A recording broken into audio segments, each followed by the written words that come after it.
Good morning to all my friends and family, and welcome to Jim's 5 a.m. club. How awesome is this? I'm over here at Lady Macquarie's chair. It's pre-sunrise, and as you can see, it's still. The flags on the harbour bridge are listless, hanging down, and it's a glorious spring morning. We're nearing the end of spring, and it's going to be a very hot day today. So I jumped on my motorbike, and headed down to the city and thought I'd pump out a 5 a.m. club from this magic location. How lucky are we?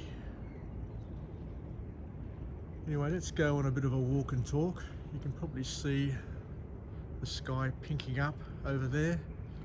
Let's go on a walk and talk, and what I want to do today is cover a book summary, another book summary. So I've been hammering book summaries over the past couple of weeks, and I absolutely love reading, I love learning, and most importantly of all, I love passing it on and sharing it. Anyway, before I came into the city, I was at home, and there was a live performance on Instagram by Christina Salti, who's a Greek singer, and she has a song. She has a number of songs, but one of my favorite songs is Kano Party. That's a song that I dance a routine to at Opposage, and she was singing it live with the guitarist, and I just put a message on Instagram saying, "Go girl, love from Sydney."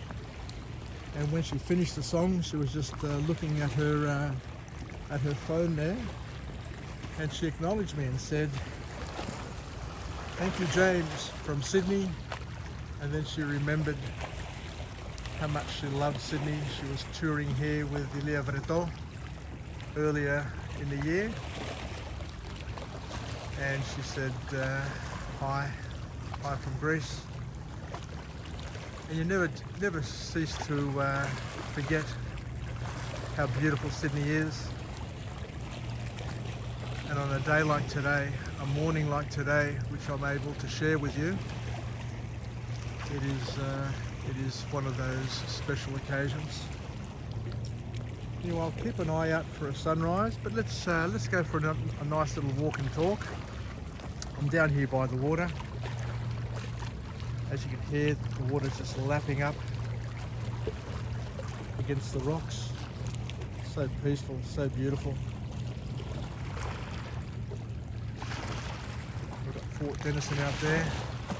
It hasn't sunk yet, so all the climate alarmists, you can go at ease. You know, we're not going to die yet. Climate change isn't going to swallow us up and eliminate us like you think, based on the hysteria that is being generated. But anyway, let's go on a walk and talk, and today's book summary is entitled Peak, and it's written by author Anders Ericsson. And Peak is all about how to achieve peak performance in our lives, and it goes along the similar lines from other books that I've read. And he once again harps on about the importance of purposeful practice. Other people call it deliberate practice, and it goes by various names, but the concept is quite interesting and very important for young people, or for anybody who's embarking on a career or who is trying to achieve sporting prowess. Look at this rock formation. Let me just go up these stairs here and I'll just do a vlog from the stairs. Oh, I've got to be careful, I don't slip down and break my neck. Anyway, this is my man cave for this morning. So he makes a clear distinction between purposeful practice and naive practice. Naive practice is where you just practice without stretching yourself, without doing anything different, and then wonder why after years of practice you haven't improved, you haven't become better in your skills. But what the author says is that the bottom line. Oh, here we go. Morning, how you going, mate? The bottom line is that naive practice will not improve you, it will not help you grow, develop, and enhance your skills. But it's purposeful, deliberate practice, which is the key. Because, and what you need in purposeful practice is you need to be deliberate, you need to have feedback, it needs to be focused, and you need to be growing incrementally. You need to be leaning just outside your comfort zone all the time, pushing yourself to incrementally grow and to better your performance, so that after a while, after say years and years of purposeful practice, you become an absolute leader, a leader in your field. So and the important thing about purposeful practice is you need to be doing things differently all the time. You need to be mixing it up and trying new things, because the whole purpose of purposeful practice is to break through barriers, mental barriers as well as physical barriers. And the biggest challenge that we all face is that people generally just give up and stop trying to improve. It's not that we've got a limit. It's not that we have genetic limits or any of those sorts of limits. The real limit is the mental limit and the motivational limit. And the author then talks about something that is really important to understand, that the brain is no different to a muscle, and the more you use it, the more you stretch it, you bend it, you stretch it, the more it grows, because the brain has a plasticity, which enables it to change shape, change structure based on how it's used and how it's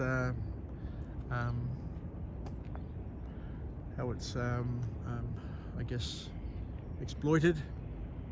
So it's very important. And I talk about the hippocampus part of the brain, which is the memory. And once again, they do studies showing that the plasticity of the various parts of the brain is very, very real, and that you can change the structure of your brain by pushing yourself and bending yourself and stretching and doing things, because the brain adapts to changes and challenges and rewires itself. And something that doesn't come much as a surprise to all of us is that children's brains are more adaptable to rewiring, and that there is a key there. So regardless of what age we are, we need to keep on training, keep on pushing ourselves, else the brain, just like the physical side of us, will atrophy, and what you don't use, you'll end up losing. So another good thing, this is what I really loved about this book, is that you need to steer clear of the homeostatic rut of comfort. What a beautiful technical term that is. Steer clear of the homeostatic rut of comfort. and that good enough is not the ideal. You need to be growing. If you're not growing, then you're dying. Your skills, your muscles, your brain. If it's not growing, remember this. This is a key point. If it's not growing, it's dying. All right. So that is a powerful point. And the author also talks about an important aspect of potential. He says that you don't reach your potential, but you develop potential by challenging homeostasis, which is a Greek word, meaning staying in the same place or maintaining. Sorry about that, there's plenty of flies out here at the moment. So another concept which comes out of this book, which is an absolute mind blower, is that mental representations are the key, and what deliberate practice does is that it builds mental representations, patterns in the brain. So what they say is that the best sportsmen, the best chess players, the best violinists, the best tradesmen, the best at anything are the ones who have the most mental representations that they can call on. They have a library, they have an inventory, they have a litany of mental representations that have been built up over the years through practice, through trial, through error, and it enables them to shortcut their thinking, their performance, so that they can anticipate and act automatically before something happens. All right, so that the more mental representations that you've been able to develop, the quicker and easier it is for you to react and respond without having to think about it, because there has been a change to the neural circuitry in the brain to allow enhanced and automated performance. It's instant, it's automatic problem solving, which happens at the subconscious level and not at the conscious level. The book also talks about the gold standard, the 10,000 hours, which says that if you've got purposeful and meaningful and deliberate training, a regime that you stick to, then sooner or later you're going to develop as many mental representations as possible, so that under any circumstance, whatever happens, you're able to immediately, subconsciously respond and deliver the most appropriate outcome. So once again, there's a talk there about practicing the right way as opposed to just practicing. That's another key message. And you need to focus on the 3 F's. What are the three F's? According to the author, the 3 F's are that you need to be focused in your training, you need to have feedback, you need to have a feedback loop to know if you're on track or off track, and to be able to measure what you're doing, to baseline and benchmark your performances. And you also need the ability to fix it if it's outside the guidelines or outside the range of what you're trying to achieve. And let's continue chatting away there.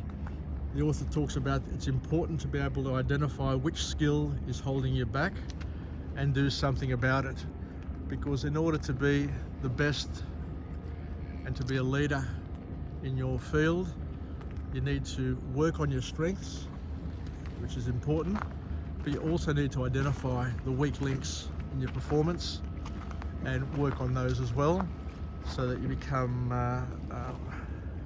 adept in all areas, and fix your weaknesses, and you're able to continually identify weaknesses and work on them. And that's why we need great coaches, mentors around us to be our eyes and ears and help us work out what needs to be honed and worked on. So that's basically it from me today, from this wonderful, gorgeous location. Thank you once again for joining me on Jim's 5 a.m. Club.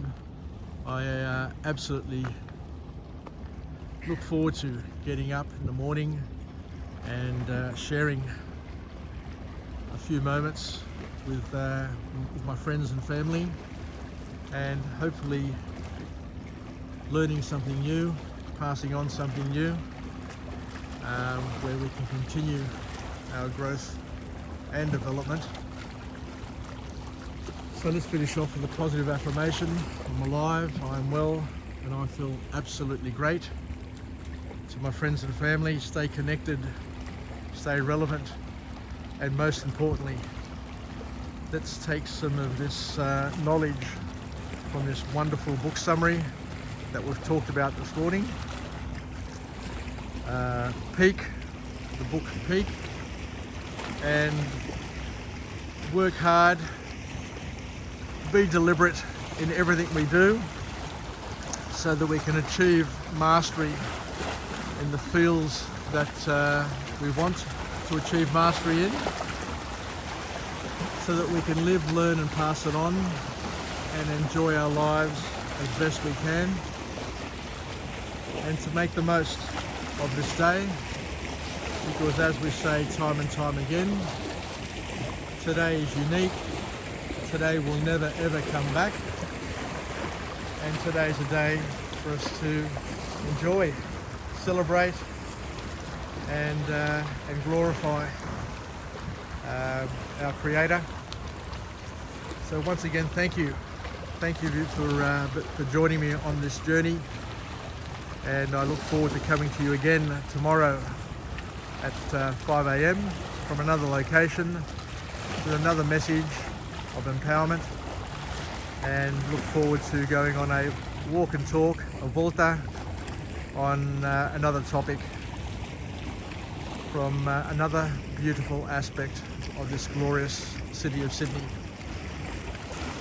Take care everybody, thank you once again, and Yassas from Jim on Jim's 5 a.m. Club.